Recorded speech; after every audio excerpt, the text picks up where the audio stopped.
Namaskar and Radhe Radhe to all. I am Disha and this is your class 12 083 Computer Science. In the last class we have completed the chapter 1 part 4. In this session we are going to be learn the part 5 of chapter 1 Python revision tool. So let's get started. So on the last topic we are learning about the precedence. Precedence means Python में हमारे जितने भी operators होते हैं ये उनकी list है. Python में हमारे जितने भी ऑपरेटर्स होते हैं बेटा उनको फॉलो करने के लिए हमारे पास एक सीक्वेंस होता है. एग्जाम्पल के लिए सीक्वेंस कैसा होता है, जैसे कि हम लोग बोर्ड मास यूज करते हैं. हमारे मैथ्स में क्या होता है बोर्ड मास का, एक सेकेंड. बोर्ड मास जब हम लोग यूज करते हैं तो हम लोग एक सीक्वेंस फॉलो करते हैं. सीक्वेंस मींस पहले मैथमेटिक्स में क्या सॉल्व होता है, ब्रैकेट सॉल्व होता है, उसके बाद ऑफ यानी मल्टीप्लिकेशन, उसके बाद डिवीजन, फिर मॉड्यूलस, मल्टीप्लिकेशन, उसके बाद हम लोग एडिशन और सब्ट्रैक्शन ये कंप्लीट करते हैं बोर्ड मास में. बोर्ड मास हम लोग को लर्न है. इस तरीके से ही आप लोग पाइथन में जब भी ऑपरेटर्स को सॉल्व करते हैं तो इस सीक्वेंस में सॉल्व करते हैं. जी हाँ, आपके पाइथन में जब भी हम लोग मल्टीपल चॉइस क्वेश्चन की बात करते हैं तो वन क्वेश्चन में आपको इस टाइप का कुछ क्वेश्चन देखने के लिए मिल जाता है. जैसे कि मैं इसकी बात करूं, 5 plus 5 and double asterisk of 2.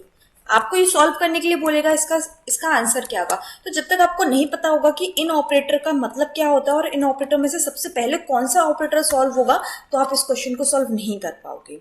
और ये आपका कंफर्म है क्वेश्चन बोर्ड में आपका 1 मार्क्स का 2 मार्क्स का पॉसिबिलिटी है, आएगा ही आएगा. तो इतना हमें क्लियर करने के लिए 1 मार्क्स जानने के लिए हमें क्या, हमें सिर्फ ऑपरेटर के प्रेसिडेंस देखने हैं. सबसे हाई प्रेसिडेंस क्या होती है बेटा, ब्रैकेट यानी पैरेंथेसिस की. पैरेंथेसिस के अंदर जो चीज होगी लाइक ये, तो वो हमारी सबसे पहले सॉल्व होगी. उसके बाद किसकी प्रेसिडेंस होती है, एक्सपोनेंशियल. एक्सपोनेंशियल क्या होता है हमारा, डबल एस्ट्रिक. जैसे मैंने यहाँ लगाया, डबल एस्ट्रिक का मीन्स क्या है, 5 की पावर 2 यानी 25. ये हमारा क्या हो गया, एक्सपोनेंशियल का फॉर्म हो गया. आपका बिटवाइज ऑपरेटर होता है, positive and negative unary operator जिसको हम बोलते हैं. पहले किसकी पॉजिटिव वैल्यू सॉल्व होगी, फिर निगेटिव वैल्यू सॉल्व होगी. अगर ये सारी चीजें हमें एक साथ मिल जाती हैं तो सबसे पहले मल्टीप्लिकेशन सॉल्व होगा, उसके बाद डिवीजन सॉल्व होगा, फिर फ्लोर डिवीजन होगा. फ्लोर डिवीजन में डबल डिवीजन के सिंबल होते हैं बेटा, और डिवीजन में सिंगल डिवीजन का होता है. और रिमाइंडर जब हमें चाहिए होता है तो रिमाइंडर में परसेंटेज का साइन होता है. ये बहुत अच्छे से याद रखिएगा, ठीक है. और ये डिवीजन जो हमें सिर्फ क्वोशिएंट देता है, क्लियर है. और फ्लोर डिवीजन हमें फ्लोट में वैल्यू नहीं देता है. ये हमारा फिर एडिशन सब्ट्रैक्शन को, फिर बिटवाइज ऑपरेटर को फॉलो करता है, फिर रिलेशनल और उसके बाद बुलियन. आपके इतने सारे नहीं आते हैं. आपके जनरली क्वेश्चन में जो पेपर पूछे जाएंगे parenthesis, exponent, positive negative, division, addition, subtraction, ये आपके मोस्टली क्वेश्चंस में आते हैं. तो ये टेबल जो है आपकी बुक में आपको प्रोवाइड की गई है, नहीं तो आप इसका स्क्रीनशॉट लेकर इसको नोट कर लीजिए. जितने ऑपरेटर मैंने बताए हैं उनका सीक्वेंस लर्न कर लीजिए कि किस तरीके से सीक्वेंस फॉलो किया जाता है. अब इनका एक हम एग्जाम्पल देख लेते हैं, ठीक है. जैसे कि एग्जाम्पल के लिए हम लोगों ने कोई एक क्वेश्चन नोट कर लिया. अब बेटा हमारा क्वेश्चन किस टाइप का आता है, जैसे कि मल्टीपल चॉइस क्वेश्चन में आपको बोल दिया जाएगा कि what is the value of 14 plus 13 and percent 15. अब हमें कैसे पता पड़ेगा बेटा इसका वैल्यू जो है वो क्या आएगा. तो अगर इसकी वैल्यू हमें जाननी है तो इसकी वैल्यू जानने के लिए हम जनरली इसको क्या करा सकते हैं, ए नाम के एक वेरिएबल में असाइन करा लीजिए. हमने एक वेरिएबल ले लिया, उसके अंदर हमने इसको असाइन करा लिया और उसको प्रिंट करा लीजिए बेटा. प्रिंट क्या कराना है, ए, और इसको सेव करके हमने इसको रन करा लिया. तो हमारा जो आंसर आया है वो 27 आया. बट किस तरीके से 27 आया, अगर आप 14 प्लस 13 को ऐड करते हैं तो हमारा ऐसे ही क्या हो गया, 27 हो गया. 14 प्लस 13 कितना होगा, यहाँ देखते हैं हम इसको रफ वर्क में. जैसे कि हमारा क्वेश्चन क्या था, पाइथन ने हमसे ये बोला था हमें मैथ्स की तरह कैलकुलेशन नहीं करनी है बेटा. पाइथन और मैथ्स की कैलकुलेशन में डिफरेंस होता है, ठीक है. हमें क्या करना है, 14 प्लस परसेंट और हमारा क्या हो गया 15. अब हम जब इसको कैलकुलेट कर रहे हैं तो हमने पहले क्या किया, हमारे बोर्ड मास के अकॉर्डिंग तो हमारा जो डिवीजन, बोर्ड मास के अकॉर्डिंग भी डिवीजन हमारा सबसे फर्स्ट सॉल्व होना है. हमने क्या किया, सबसे पहले इसको सॉल्व किया. किसको सॉल्व करना है, सबसे पहले हमने क्या, यहाँ पे प्रेसिडेंस में देखिए सबसे पहले तो पैरेंथेसिस नहीं है, ठीक है मैम. एक्सपोनेंट नहीं है, ठीक है मैम. हम लोग आ गए यहाँ पे नहीं है मैम. पॉजिटिव वैल्यू नहीं है मैम। उसके बाद हम लोग कहाँ आ गए, डिवीजन पे। तो हम लोगों ने देखा कि सबसे पहले हमें क्या सॉल्व करना है, रिमाइंडर। इसका रिमाइंडर कितना आएगा बेटा, जब इसको रिमाइंड करोगे आप लोग तो हम लोग इसको सॉल्व करके देख लेते हैं यहाँ पे कि इसका रिमाइंडर क्या आएगा। यहाँ पे हम लोग गए और हम लोगों ने सबसे पहले क्या सॉल्व किया, ये चीज यहाँ पे हम लोगों ने 13 और 15 को साइन कराया और प्रिंट कराया ए, और फिर हमने रन कराया तो देखा रिमाइंडर इसका क्या आ रहा है बेटा, 13 आ रहा है। 13 रिमाइंडर के बाद में हमने इसमें क्या ऐड किया है बेटा, 14 ऐड किया है, और 14 और 13 हमारा कितना हो गया, फिर से 27 हो गया। क्लियर है, समझ में आया किस तरीके से सॉल्व हुआ है। इस तरीके से क्वेश्चन में आपको वो पूछेगा what will be the value of 14 plus 13 और परसेंट 15। उसमें आपको ऑप्शन दिए जाएंगे 14, 27, 12 और 0। तो कल बच्चे कंफ्यूज होकर क्या कर देते हैं, गलत कर देते हैं इसका। अब एक और उसने लिया x नाम का एक इंटीजर बोला उसने, उसमें इंट वैल्यू है। अब बेटा इंट ले लिया है, ठीक है, तो अब हमें इतना समझना है कि फ्लोट में आंसर नहीं आना है, यानी पॉइंट में नहीं आना है किसी भी तरीके से आंसर। और ये उसने क्या किया, एक क्वेश्चन आपको फिर घुमा के दे दिया 13.25 और प्लस 4/2। ये हमारा क्वेश्चन उसने हमें दिया जिसमें उसने ये बोल दिया आंसर इंटीजर में ही आना चाहिए, बट इसमें अंदर जो है वो तो फ्लॉट है, तो कैसे पॉसिबल हो जाएगा बेटा। फिर हमने देखा कि सबसे पहले एडिशन में से और इसमें से क्या हमारा यूज होगा। फिर हम टेबल पे आए अपनी, और यहाँ हमने देखा कि हमारे पास एडिशन और सब्ट्रैक्शन जो होते हैं वो बाद में सॉल्व होते हैं, पहले हमारा डिवीजन रिमाइंडर सॉल्व होता है। तो हम फिर वहां पे गए और हमने देखा 2 का 4 में करेंगे तो हमारा 2 आएगा, और इसका इसमें ऐड कर देंगे तो हमारा आंसर जो है वो इंट में आ जाएगा, जो पॉइंट की वैल्यू होगी वो ये नहीं लेगा। एग्जाम्पल के लिए हमने यहाँ पे रन कराया इसको और फिर देखा 27, इसको हम ब्रोक कर देते हैं और फिर दोबारा रन कराते हैं। क्या आ गया हमारा, सॉरी ये हमने ऊपर वाला प्रिंट कर रखा है, नीचे वाला हमने प्रिंट किया ही नहीं। तो हमने दोबारा लिया और यहाँ पे हमने कराया प्रिंट x, Ctrl+S से सेव किया, F5 15। आपका हो सकता है फ्लोट में आंसर आ रहा हो, पर हमने यहाँ पे ऑलरेडी इंट ले लिया था तो हमारी फ्लोट की पॉसिबिलिटीज थी नहीं। अगर आप यहाँ चेंज करके इसको क्या ले लोगे, फ्लोट ले लोगे। क्वेश्चंस को बहुत डीपली समझिएगा, जब भी आपसे क्वेश्चन इस टाइप के आते हैं। तो हमने जब फ्लोट में लिया तो इसका आंसर क्या आ गया, 15.25। इतना क्लियर है, इतना समझ में आया, ठीक है। ये जितने भी प्रेसिडेंस है, कौन से हाईएस्ट प्रेसिडेंस होते हैं जो सबसे पहले फॉलो होते हैं, और जो लोअर प्रेसिडेंस होते हैं वो सबसे लास्ट में फॉलो होते हैं। इतना क्लियर करके रखिएगा, इतना समझ में आना चाहिए। जितने भी क्वेश्चंस हैं वो सारे लगा लीजिएगा, क्लियर है। उसके बाद हमारा एक टॉपिक और है, कुछ हमारे फंक्शंस दिए गए हैं मैथ्स के, जो भी आपके न्यू सिलेबस के अकॉर्डिंग, लेटेस्ट सिलेबस के अकॉर्डिंग सुमिता अरोड़ा की बुक में पेज नंबर 17 में मैथ्स के फंक्शंस दिए गए हैं। उनको यूज कैसे करना है मैं एक दो एग्जांपल आपको बता दे रही हूँ, बाकी प्रैक्टिकल आपको सेल्फ जब तक नहीं करेंगे तब तक समझ नहीं आएगा, ठीक है। मैंने इसको रिमूव किया बेटा। इसको रिमूव करने के बाद मैंने अब जितने भी मैथ्स के फंक्शन, जैसे कि आपका एक फंक्शन दिया गया है कि कॉस की वैल्यू निकालिए मैथ में, और टेबल में लिखा है कि यूज कैसे करना है फंक्शन को, मैथ डॉट हमने किसकी वैल्यू निकालनी है, कॉस की वैल्यू निकालनी है, और यहाँ पे जिसकी वैल्यू निकालनी है वो वैल्यू लिख देनी है हमें। हमें पता है कि इस तरीके से हम लोग करते हैं, ठीक है। ए नाम का एक वेरिएबल लिया जिसके अंदर हमने मैथ का स्टोर कराया, फिर प्रिंट किया और प्रिंट में हमने ए प्रिंट करा दिया। जैसे ही हमने इसको रन कर मैथ, ठीक है। देखो जब भी हम किसी मैथ फंक्शन को यूज करते हैं तो याद रखना हमें इंपोर्ट कराना पड़ता है मैथ मॉड्यूल को। मेरे माइंड से स्लिप हो गया था, इंपोर्ट मैथ, ठीक है, सॉरी, इंपोर्ट मैथ, MATH, इतना आपको कराना होता है। उसके बाद में आप लोग इसको रन कराइएगा।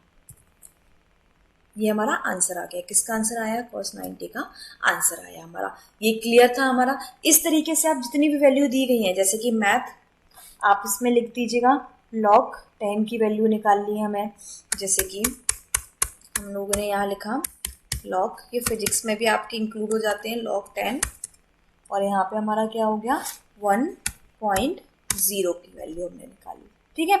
अब हमें एज इट इज ये आंसर देगा, क्यों, क्योंकि log 10 की वैल्यू 1 होती है बेटा भाई। तो log 10 इज नॉट डिफाइंड, एक मिनट,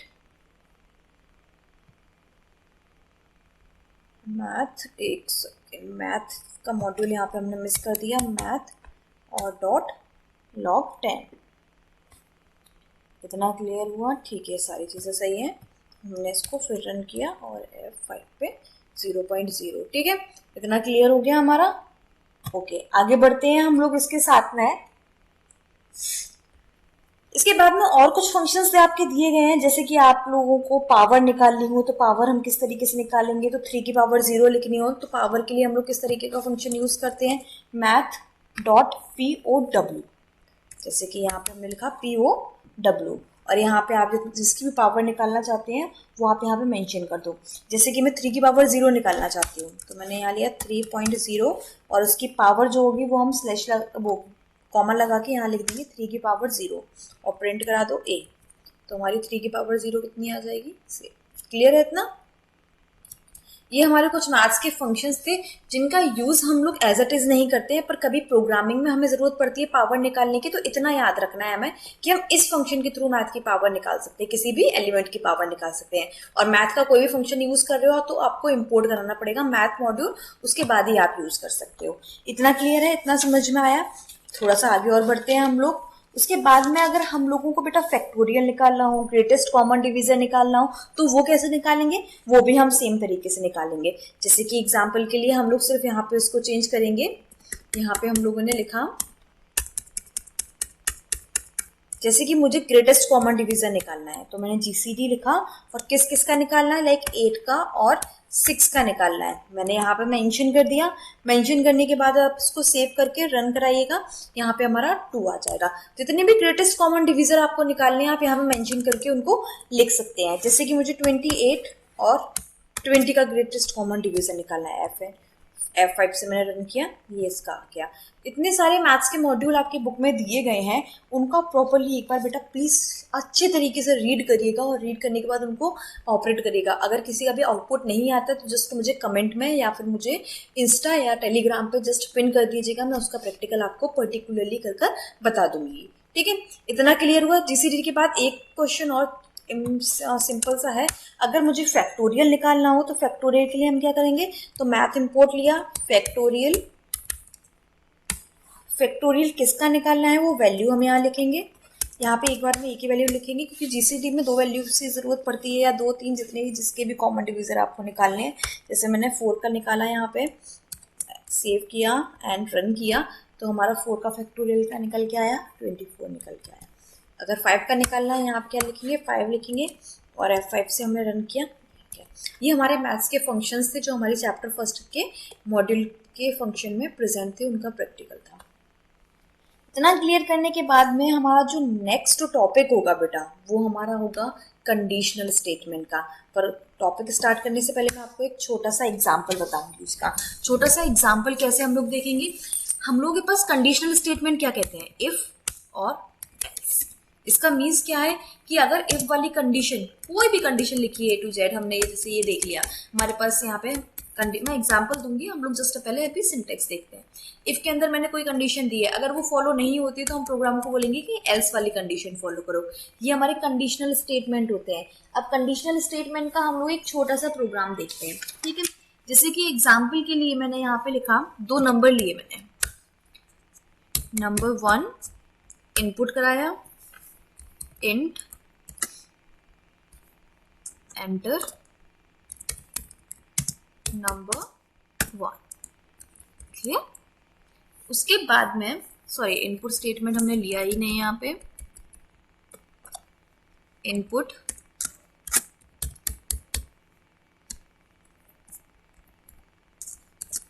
ठीक है, num2 इंट, फिर लिया मैंने इनपुट स्टेटमेंट एंटर नंबर 2। छोटा सा एक प्रोग्राम है, जस्ट सिंपल सा, केयरफुली उसको देखिएगा।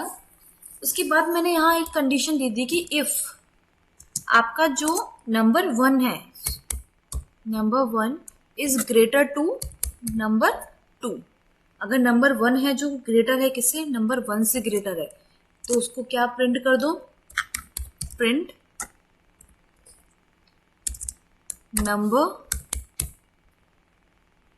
1 is greater. But in case आपका नंबर 1 ग्रेटर नहीं हुआ तो वो क्या फॉलो करेगा फिर बेटा,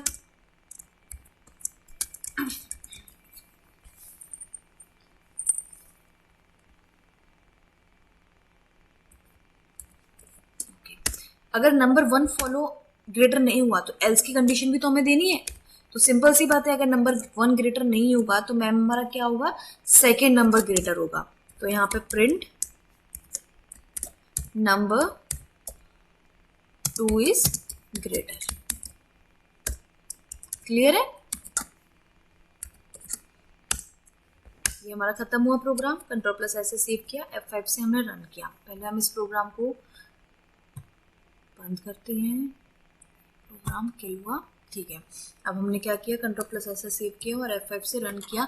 उसने कहा नंबर 1 एंटर करो, नंबर 1 हमने एंटर कर दिया 25 है। नंबर 2 एंटर किया हमने, क्या 30 है। और नंबर 1 छोटा है, नंबर 2 ग्रेटर है, तो क्या आएगा, नंबर 2 इज ग्रेटर। ये हमारा किसका एग्जाम्पल हो गया, कंडीशनल स्टेटमेंट का एग्जाम्पल हो गया। इफ वाली कंडीशन फॉलो नहीं होगी तो एल्स वाली होगी, और एल्स वाली नहीं होगी तो इफ वाली होगी। तो हम इसका एग्जाम्पल भी देख लेते हैं कि मैम अगर मैंने इसमें 30 किया होता और इसमें 25 किया होता तो नंबर 1 ग्रेटर लिख के आ जाता।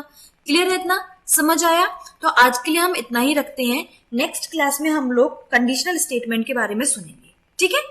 यानी कंडीशनल स्टेटमेंट के बारे में पढ़ेंगे, उसमें बहुत सारे कंडीशनल स्टेटमेंट है आपके। क्लियर है इतना? ओके, तब तक के लिए take care, bye bye, and please like, comment, share and subscribe.